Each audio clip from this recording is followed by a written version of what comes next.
అసలు ఈ విగ్రహం వెనుక ఉన్న నిజమేంటి? మరో షాకింగ్ విషయం ఏంటంటే విగ్రహం వెనుక భాగాన్ని చూడడం ఎవరికీ అనుమతి లేదు.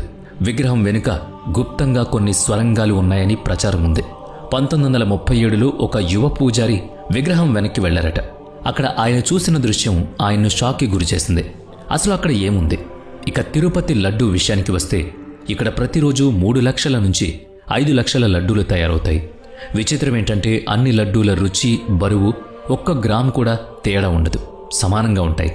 కానీ మీకు తెలుసా, ఈ లడ్డూ తయారీకి ఆలయానికి వాడే ప్రతి వస్తువు ఆలయానికి 23 కిలోమీటర్ల దూరంలో ఉన్న ఒక రహస్య గ్రామం నుంచి వస్తుంది. ఆ గ్రామంలోకి బయట వ్యక్తులకు ప్రవేశం లేదు. ఈ రోజు వరకు అక్కడికి ఎవరూ వెళ్ళలేకపోయారు. ఇక్కడ మిస్టరీలు ఇంతటితో అయిపోలేదు.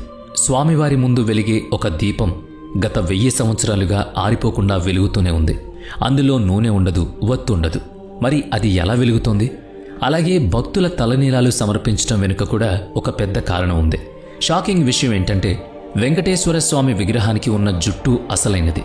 అది 1000 సంవత్సరాల నాటిదైనా ఇప్పటికీ చిక్కుపడదు, రాలదు. ఇది సైన్సా లేక మన ఊహకు అందని అద్భుతమా?